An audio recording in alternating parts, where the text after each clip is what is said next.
오늘 말씀의 제목이 뭐라고요? 하나님을 괴롭게 하라. 하나님을 괴롭게 하라. 예수님께서 우리가 항상 기도하고 낙담하지 말아야 할 것을 가르치시면서 비유를 풀어주셔서 우리에게 쉽게 이해할 수 있도록 해주셨습니다.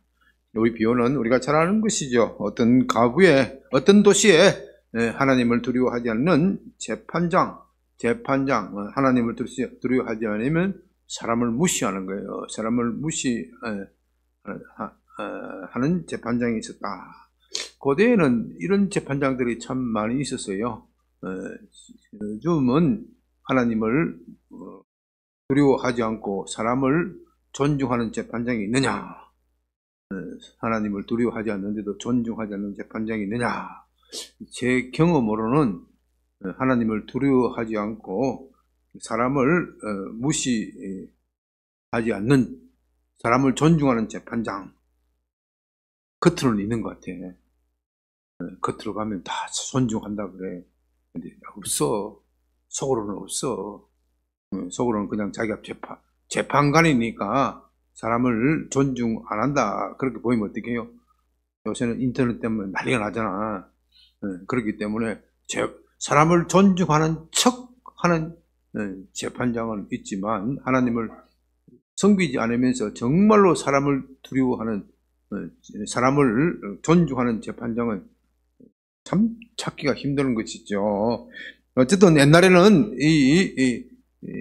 사람을 무시하는 재판장이 하나님을 두려워하지 않으면 사람을 무시하게 되어 있습니다. 그 권력이 대단한 권력이기 때문에 그 권력으로 인해서 자기를 우월시 여기고 자기를 특권층으로 여기고 사람들을 우습게 여기는 것이죠. 단 무수하는 사람이 있다면 어떤 사람이겠습니까? 네? 그 재판장이, 불의한 재판장이 무수하는 사람이 있다면 어떤 사람이겠어요? 자기보다 높거나 또 무엇을 가져오는 사람? 재물을 가지고, 이걸 가져오는 사람을 무수하는 거예요. 옛날에는 재판할 때 재판장이 뇌물을 받는 것, 뭐 당연하게 생각했어요. 우리나라도 마찬가지고요. 서구에서도 한 100년 전만 해도 재판관이 뇌물 받는 건 별로 흔한 게 아니에요. 뇌물을 받지 않는다는 것은 아주 최근에 와서 민주주의가 발달하고 이 권력에 대한 감시 기능들이 발달한 지금에 와서 일이지, 옛날에는 재판관이 뇌물을 받는 것은 뭐 항상 있는 일이에요. 근데 어떤 그 도시에 가부가 있었어요. 가부가 그에게 가서 수에 대한 나의 원한을 풀어줘서 예수님께서 특별히 가부 예를 들었습니다. 가부는 남편이 일찍 돌아가신 분을 말하는 것이죠. 옛날에는 여성들은 독립적인 경제적 활동을 할 수 없었기 때문에 남편이 일찍 돌아가시면은 정말 먹고 살 길이 막연했어요. 거기다 자식까지 있으면 정말 힘들지요. 그런데 이 가부가 원한이 있었다 그래요. 원한. 무슨 원한이겠습니까? 아마 남편이 그래도 살아있을 때 얼마간의 재산을 남겨두었을 거예요. 그래도 재산을 남겨두어서 이 가부와 자식들이 먹고 살 수 있는 어느 정도의 재산을 남겨놓았는데 이것을 누가 어떻게 해요? 가로채 간 거예요. 옛날에 누가 주로 가로채 가느냐면요, 알곡게도 집안 사람이 그러는 거예요. 집안 사람. 다시 말해서 시아버지가 아니고, 시아버지는 그럴 리가 없겠지만 시아주버니, 시동생, 남편의 형제들이 재산을 가로채 가는 거. 이런 것들이 흔히 있었어요. 그러니까 그 가부가 얼마나 더 원통스럽겠습니까? 차라리 모르는 사람이 그런 짓을 하였다면은 내 형편을 모르고 그렇다고 해서 그냥 모르는 사람에게 짓밟힌 것이다 이렇게 생각하고 넘어갈 수 있지만, 잘 아는 집안 사람이 그렇게 했을 때는 그 원한이 어떻게 해요? 더욱더 뼈에 사무치는 거예요. 골에 사무치는 거예요. 그러나 재판장에게 갈 수가 없어. 재판장을 찾아갈 수가 없어. 고대는 그런 거예요. 고대 사회는 그런 거예요. 뇌물이 있어도, 뇌물 줄 돈도 없지만 있어도 찾아갈 수가 없어. 왜? 여성들은 사회활동을 할 수가 없어. 사회활동을 할 수 없으니까 뭐가 없어요? 요즘 말로 하는 네트워크가 없는 거예요. 요즘 카르텔 이런 말 많이 쓰는데 무슨 카르텔, 교육 카르텔, 의료 카르텔, 카르텔이라는 말을 쓰는데 이 카르텔 네트워크에 들어갈 수가 없는 거예요. 네. 쉽게 말하면 아무리 재판관이 뇌물 받는다고 하더라도 공개적으로 받을 수는 없잖아요. 아무리 고대 사회가 부패하고 하더라도 몰래 받으려면 뭘 잘해야 돼요? 몰래 사교 활동을 잘해야 돼요. 그래서 흔히 하는 말이 있어요.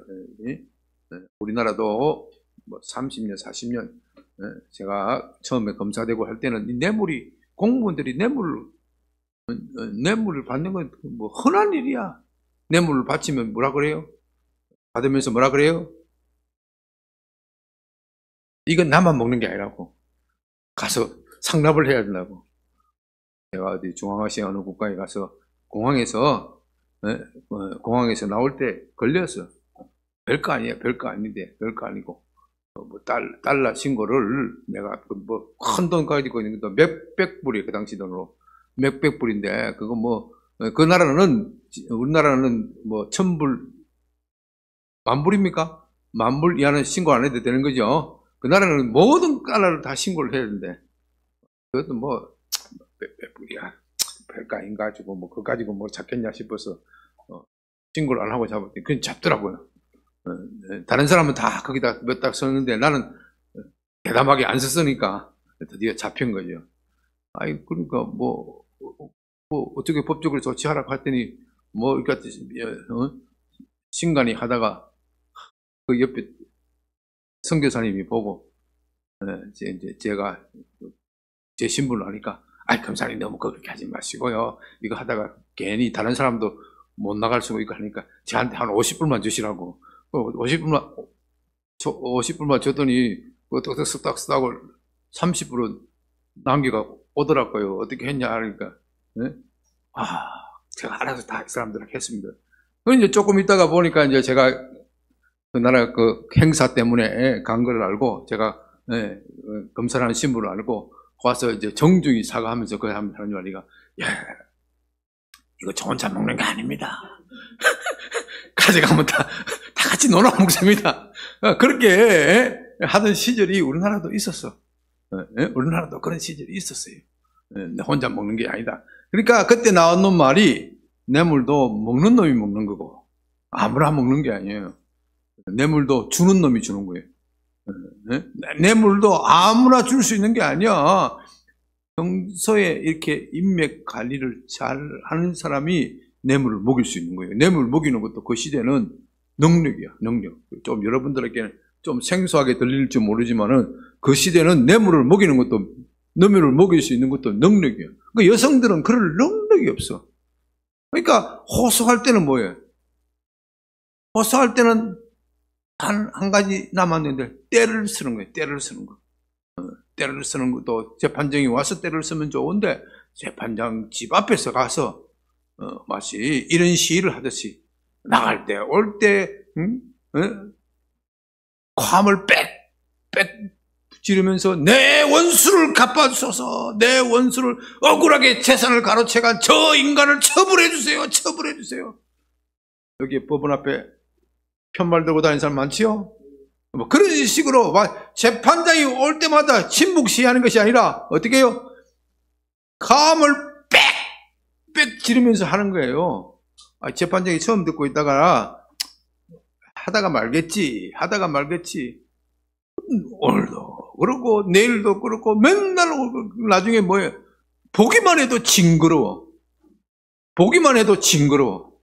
그 여자가 딱 시반 나설라 그러는데 그 여자가 와서 괌을 빽 지르지.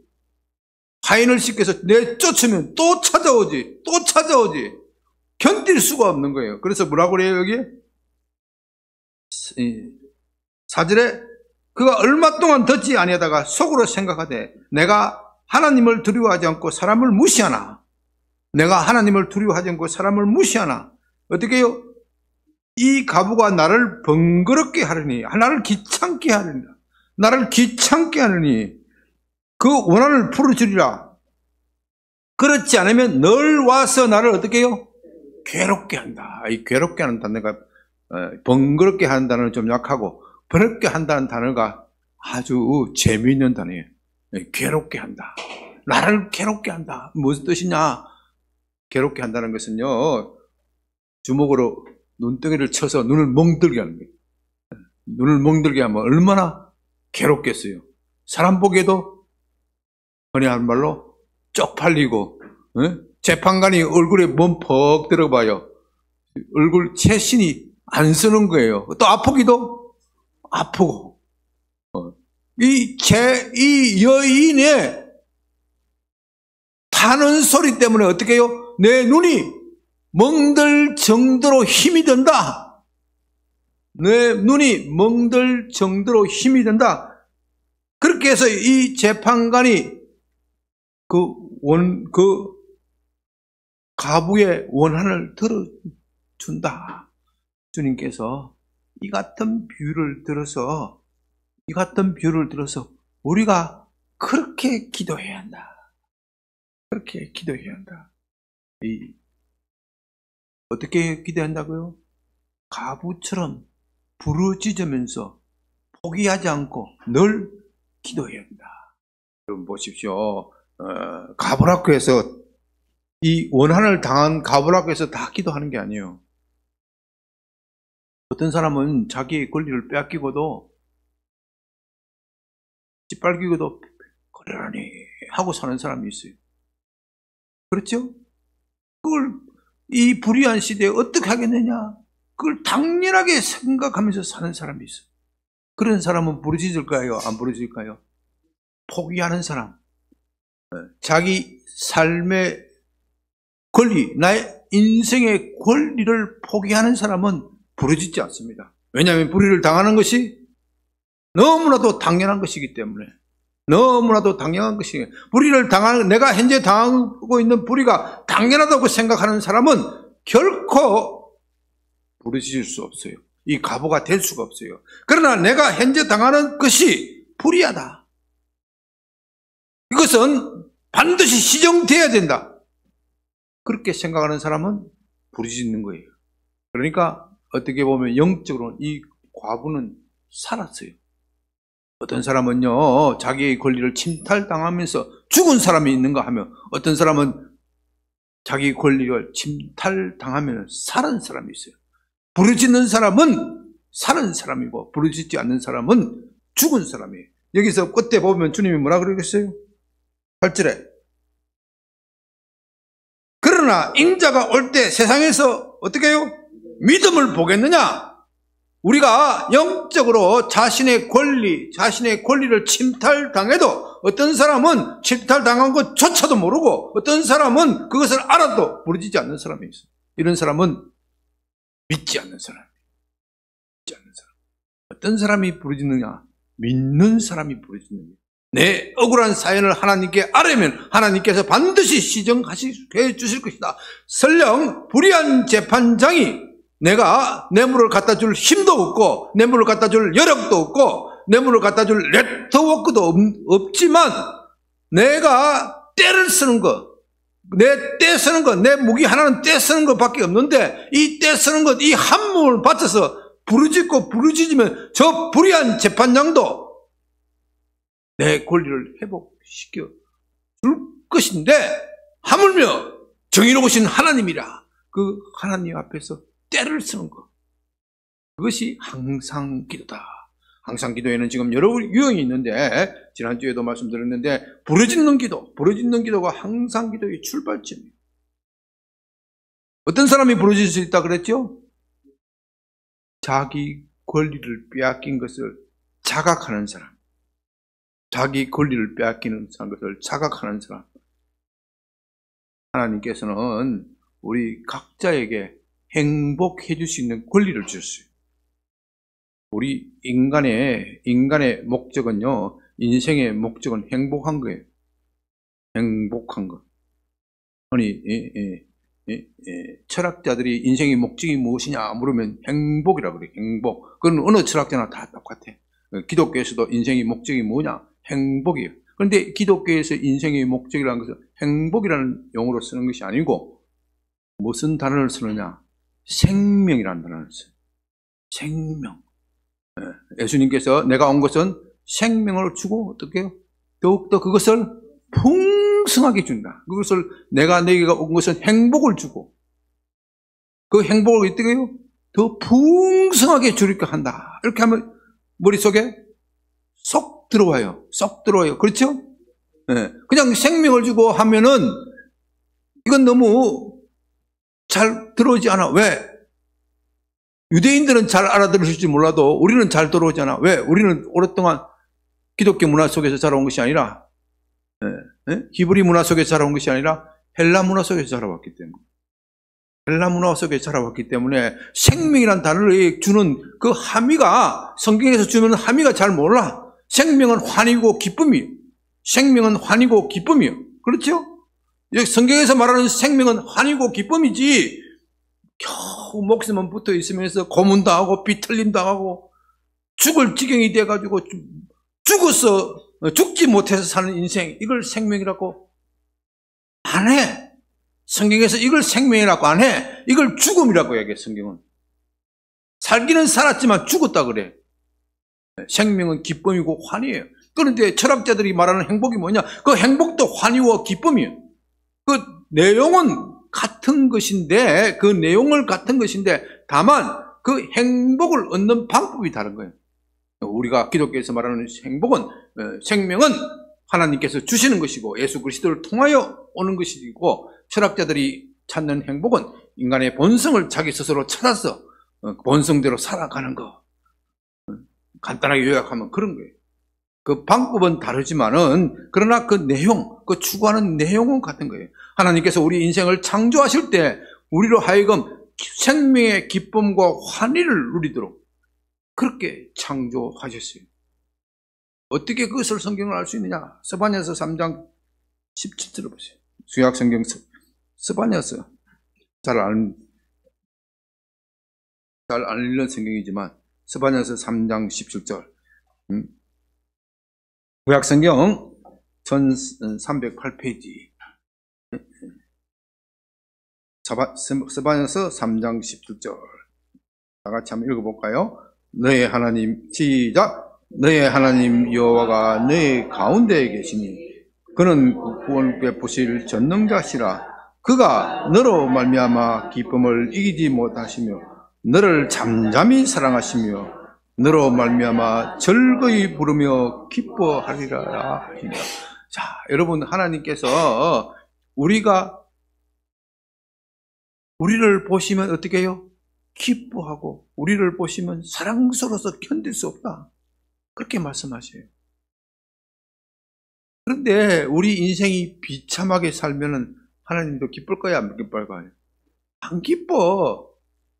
내가 사랑하는 사람이 인생의 짐에 짓눌려서, 무거운 짐에 짓눌려서 사는데 어떻게 내 마음이 기뻐요? 그러므로 하나님께서 우리를 사랑한다는 것은 여기에 보면 너무나도 사랑스러워서 견딜 수가 없을 정도로 사랑하신다고 그러는데, 이것은 우리가 정말로 그리스도 안에서 참된 행복을 찾을 때 하나님이 느끼는 감정을 이렇게 표현하는 겁니다. 그러므로 하나님께서는 우리가 정말로 행복해지도록, 생명을 어때? 그것을 풍성히 누리도록 하는 것을 원하고 계세요. 그렇다면 저와 여러분의 삶 속에서 진정한 행복을 빼앗긴 것은, 내 삶이 불행한 것은 하나님의 뜻이 아니다. 여러분은 먼저 이것을 확실하게 해야 됩니다. 내 인생이, 내가 불행하게 사는 것은 결코 하나님의 뜻이 아니다. 누가 나의 행복을, 나의 권리를 빼앗아 가세요? 네? 불의한 가부에 비유해서 누가 빼앗아 갔어요? 그 못된 시아주머니, 못된 남편의 형님, 또 누구예요? 못된 남편의 동생, 못된 남편의 형제, 못된 남편의 형제가 가부의 재산을 가로채어 갔단 말입니다. 차라리 모르는 사람이 강도질에 갔으면 좀 마음이라도 편할 것인데, 평소 믿고 의지하던 그 남편의 형제, 내 남편이 병들고 돌아가실 때 남편이 마지막 유언을 남기면서 내 집사람을 잘 부탁하네, 내 자식을 잘 부탁하네, 그 유언을 남겼던 그 형제들이 재산을 차려 채웠을 때 그 마음에 느끼는 분통함이 얼마나 더하겠어요. 그와 마찬가지로 우리 그리스도인들이 행복을 빼앗아가는 것은 멀리 있는 사람이 빼앗아가는 게 아니에요. 내 가까운 데 있는 사람이 빼앗아가는 거예요. 내 가까운 데 있는 사람이 빼앗아가는 거예요. 그런데 이것을 내 힘으로는 찾아올 능력이 없어. 능력이 없어. 여러분들의 가정사에 대해서 제가 뭐 공개적으로 말하기는 좀 그렇지만, 어떤 분은 자식이 게임 중독, 청취자들이 게임 너무 빠지잖아요. 게임 중독에 빠져가지고 헤어나진 못해. 얼마나 가슴 아픈지 몰라. 올 때마다 기도받고 안 끊어져. 올 때마다 기도받는데 안 끊어지면 어떡해요? 마음이 좋아요, 싫어요? 싫어요. 낙담이 돼요, 안 돼요? 낙담이 돼요, 안 돼요? 낙담이 되지만 그래도 어떻게 하라고요? 그래도 항상 기도하고 낙담하지 말아야 한다. 항상 기도하고 낙담하지 말아야 한다. 그런 것을 이야기하는 거예요. 어떤 사람은요, 남편이 속을 썩여서 그래. 남편을 속을 썩여서. 어떤 사람은 마누라가 속을 썩였어. 남편이 속을 썩이고 마누라를 속을 썩이고 나의 자존심을 상하게 하고 나를 무시하고 가정을 돌보지 않는 거 얼마나 서럽고 원통합니까? 그 인간한테 이야기를 해도 말이 안 통해. 말이 통해야지 뭘 좀 이야기할 것인가. 말을 하면 할수록 더 기고만장해. 속이 얼마나 뒤집어져요. 그래서 목사님한테 상담을 하고 기도받는데 그 다음날 가면 변화가 있어요, 없어요? 없어. 없어. 그걸 아시고 주님이 뭐라 그랬어요? 누가복음 18장 1절에서 항상 기도하고 낙심하지 말아야 한다.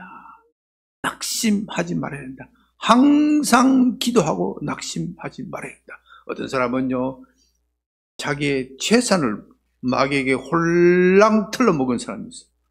마귀에게 홀랑 틀어먹어서 정말로 노년에 먹고 살기가 힘든 사람이 있어요. 젊었을 때, 힘 좋을 때 자기 정력대로 살다가, 자기 마음대로 살다가, 자기 힘 자랑하면서 살다가 나이 들어서 재산이 없으면, 나이 들어서 재물이 없으면 참 사람이 참 사는 게 서글프잖아요. 행복하지 못해. 이 행복하지 못한 것은 결국 자기의 행복을 누구에게 빼앗겼어요? 마귀에게, 정욕에게 빼앗긴 거예요. 마귀에게, 정욕에게 빼앗긴 거예요. 우리 하나님께서는요, 우리 인생을 창조하실 때 너 인생에 있어서 비참하게 해주라. 말년에 너 젊고 건강하고 재물이 있을 때는 너 행복하게 살다가 말년에 가서 돈 떨어지고 힘 떨어지고 체력 떨어지고 비참하게 양로원에 끌려가서 살라. 그렇게 창조한 거 아니에요. 그렇게 창조한 것이 아니고 말년까지 청청하게 주님과의 관계 속에서 행복하고 기쁘게 살라고 창조하신 것이지, 말년에 비참하게 돈도 없고 가오도 없고 갈 데도 없고 비참하게 살라고 한 거 아니에요?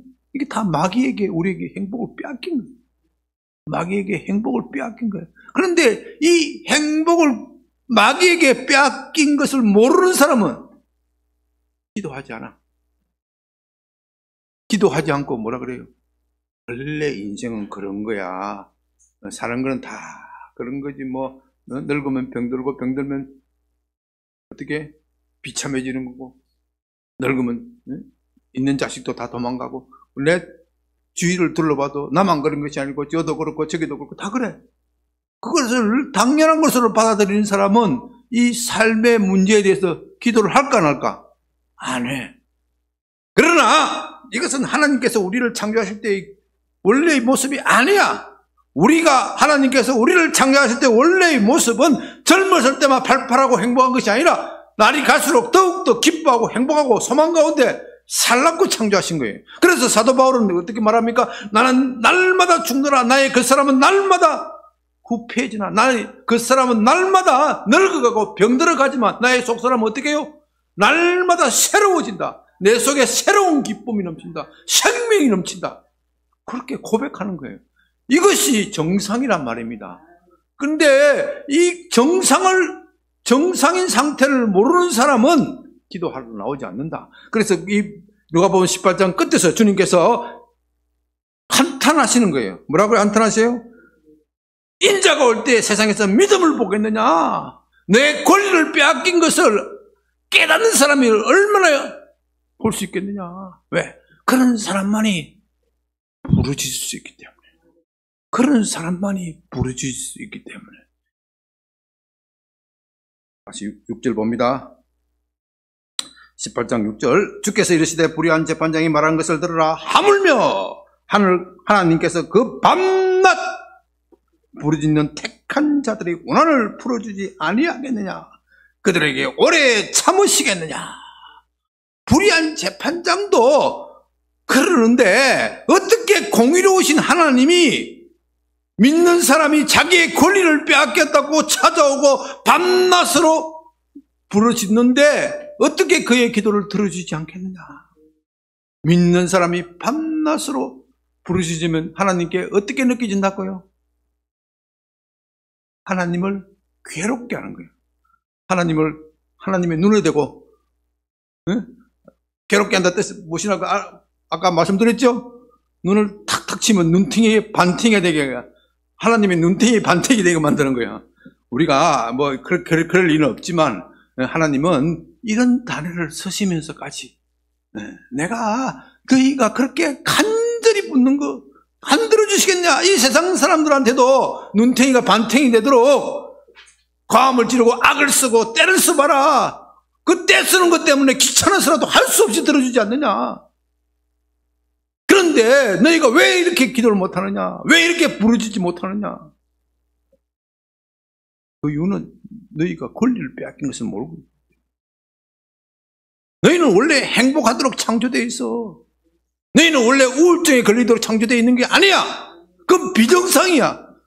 그건 마귀가 너에게 속삭이는 것이고 너 자신이 너 자신에게 속는 것이야. 너는 행복할 수 있도록 행복해지도록 창조된 존재야. 그것을 알라는 겁니다. 마지막에서 믿음 있는 자를 보겠느냐 하는 것은 바로 그 뜻이에요. 네가 하나님이 너를 왜 창조했는지를 안다면, 그것을 믿는다면 너는 당연히 기도하는 자리에 나왔을 것이다. 그런데 내가 올 때 그런 사람을 보겠느냐?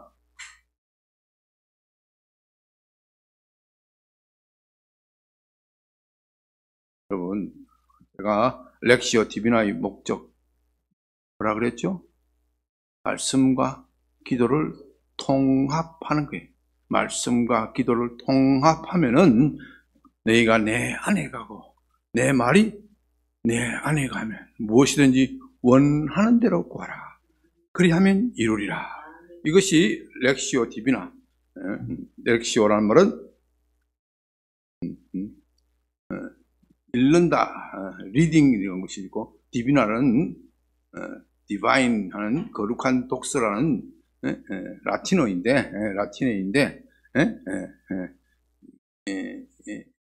마땅히 번역할 단어가 없어서 대충 렉시오 디비나, 대개 렉시오 디비나라는 그대로 쓰는데, 제일 좋은 번역이 제 생각에는 말씀과 기도를 하나로 하는 거예요. 말씀과 기도를 하나로 묶는 거예요.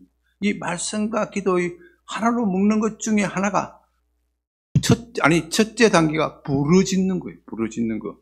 부르짖는 거. 부르짖 때 무엇을 가지고 부르짖어야 돼? 그렇지. 말씀을 가지고 부르짖어야 돼. 말씀을 가지고 그냥 내 손을 가지고 악을 빠락빠락 쓰지 말고 내 자식 저 중독에서 해방시켜 주시옵소서. 그것만 부르짖지 말고 또 뭐라고 해요? 말씀을 갖고 부르짖으라 이 말이에요. 내 남편의 문제, 내 가족의 문제, 내 삶의 문제, 모든 문제를 두고 내 빼앗긴 행복의 문제를 두고 기도할 때 그것만 가지고 기도하지 말고 무엇을 가지고 기도하라고요? 말씀. 무슨 말씀을 가지고 기도하느냐? 7절. 오늘 7절 다 받았지요? 받았어요? 안 받았어요? 안 받았으면 빨리 뒤에 가서 받아와요. 뒤에 말씀 카드. 말씀 카드 한번 손 한번 들어보세요. 네, 말씀 카드. 네. 이 말씀 카드를 들고서 읽는 거야. 말씀 카드를 읽고 또 기도하고 내 기도를 가지고 또 기도하고 말씀 카드를 가지고 또 기도하고 그렇게 하다 보면은 내 기도 제목은 사라져버리고 나중에 뭐만 남냐? 말씀만 남아. 왜? 내 기도는 사라지겠어요. 했는데 또 할 게 뭐 있어? 네? 했는데 또 할 게 뭐 있어? 그럼 말씀만 중창하게 읽는 거야. 말씀만 중창하게 줄기차게 읽는 거지. 줄기차게 고함을 지르면서 읽으면요, 네? 그 말씀을 읽으면서 내 기도의 소원이 그 속에 올라가는 거야. 올라가면서 성령께서 역사하시는 거야. 그런데 역사하시다 보면요, 이게 말씀에 대한 깨달음이 새롭게 달라져. 말씀에 대한 새롭게 달라져. 이건 진짜 이건 실행해 본 사람만이 경험하는 거예요. 자꾸 읽었는데 7절에 하물며 하나님께서 그 밤낮으로 택하신 자들의 원한을 풀어주시 아니하시겠느냐? 그들에게 오래 참으시겠느냐? 어떤 때는요, 밤낮이라는 단어가 내 마음에 탁 꽂혀. 내 마음에 탁 꽂혀. 내가 기도하기는 했지만은 밤낮으로는 안 했어. 그죠? 밤낮으로는 안 했고 그냥 아침에 일어났을 때 한 번 하고 저녁에 잠자기 한 번 하고 그래도 하루에 2번 했으니까 다른 사람들보다 내가 많이 했다. 그렇게 생각했는데 여기는 밤낮을 하라 그랬어. 그럼 내 기도가 잘못된 거예요? 잘 된 거예요? 내가 하루 2번 기도한다고 하루 2번씩 아침에 10분 저녁에 10분 기도한다고 해서 큰 소리 쳤는데 여기는 뭐라고 되어 있어요?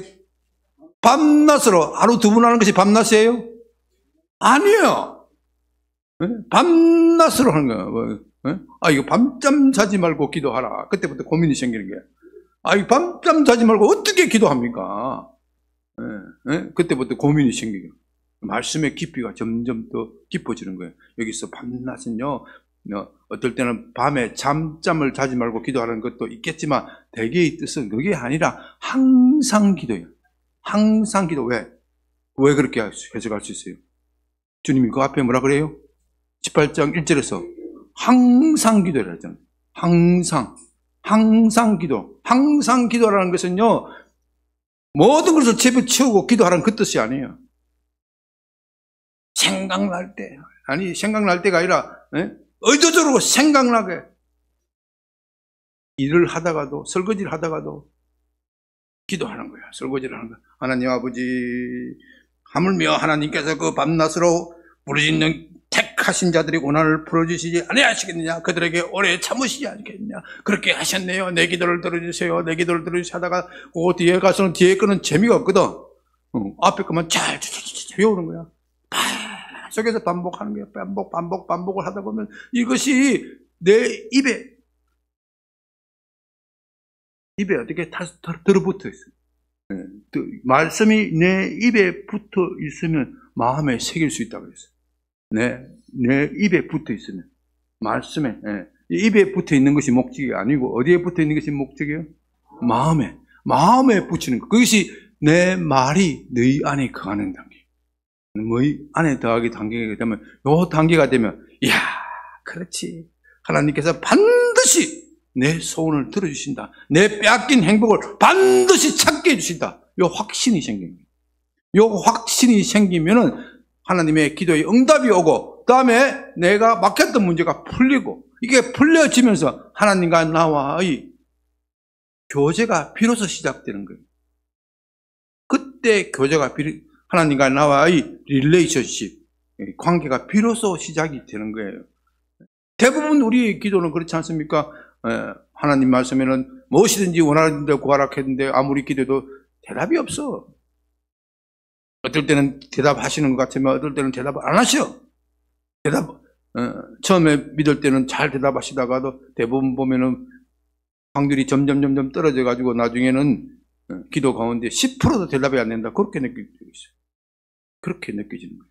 그건 여러분만 그런 게 아니고 다 신앙생활 오래 한 분들이 다 그래. 특히 신앙의 단계가 높아지면 높아질수록 그래. 그게 영혼의 메마른 단계에 간다 그러는데, 그 영혼의 메마른 단계에서 밤낮 없는 기도, 항상 기도를 통해서 새로운 샘물을 발견하는 거예요. 새로운 샘물을 발견하면서 하나님과 나와의 교제가 더욱더 깊어지는 거예요. 이 렉시오 디비나의 방법, 그 말씀 기도에 대해서 설명은 한 시간에 할 수 있지만 그것을 실행하고 어떻게 그것이 작동되는가 하는 것은 한 시간 내에 설명할 수가 없어요. 설명한다 하더라도 그 다음날 지나면 어떻게 해요? 그걸 다 까먹어버려. 까먹어. 그래서 반복하면서 속에서 배워나오고 실행하면서 연습해 나가는 겁니다. 오늘 우리가 특별히 주님께서 말씀하셨습니다. 주님께서는 자신을 낮추어서 나를 불의한 재판장으로 생각해봐라. 내가 불의한 재판장을 생각하고 나를 불의한 재판장이라고 생각하고 나를 좀 괴롭게 해봐라. 하나님을 괴롭게 하는 게 뭐라고요? 부르짖는 거. 부르짖을 때 어떻게 해요? 항상 부르짖어요. 항상 부르짖어요. 어떨 때는요, 그렇게 하다 보면, 내 기도는 부르짖는 게 아니구나. 부르짖음이 어떤 때는 크게 떠올라. 내 기도는 그냥 묵상 기도였구나. 내가 생각하기를, 하나님은 어떤 사람이 말하기를, 어떤 목사가 말하기를, 하나님이 기가 안 먹었느냐? 응? 왜 그렇게 감을 빽빽 지르고 기도하냐? 그랬는데, 성경에는 뭐라고 그랬어? 부르짖으라고 그랬잖아. 부르짖으라. 하나님이 귀가 안 부르짖지만은 부르짖으라 할 때는 그 이유가 있는 거야. 자기 이성적인 생각에 의해서 하나님을 판단하지 말라니까.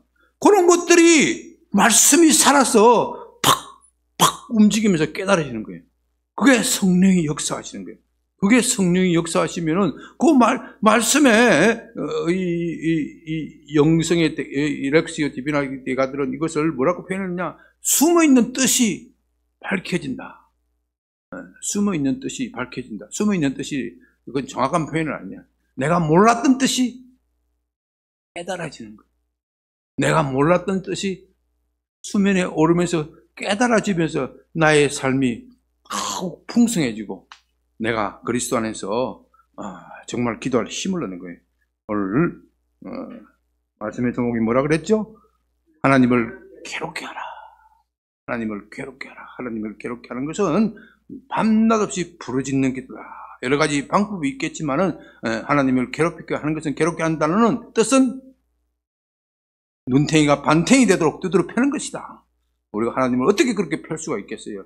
그러나 하나님께서는 그렇게까지 비유하시면서 간절히 부르짖는 기도를 원한다. 그런데 인자가 올 때 믿음 있는 자를 보겠느냐 하는 말은 그렇게 기도하는 사람을 보겠느냐 하는 뜻입니다. 그러므로 기도라는 것은 내가 생각하던 방식, 내가 들었던 방식, 이런 것들로 기도하는 것이 아니고 주께서 가르치신 그 방식대로 기도하는 것이 렉시오 디비나야.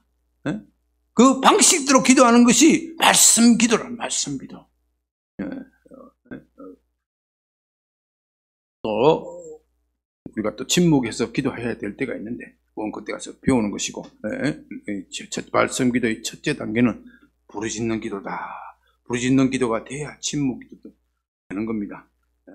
오늘 본 말씀을 생각하시면서 찬송 하나 부르고 기도합니다. 어전에 불렀던 여호와 나의 목자.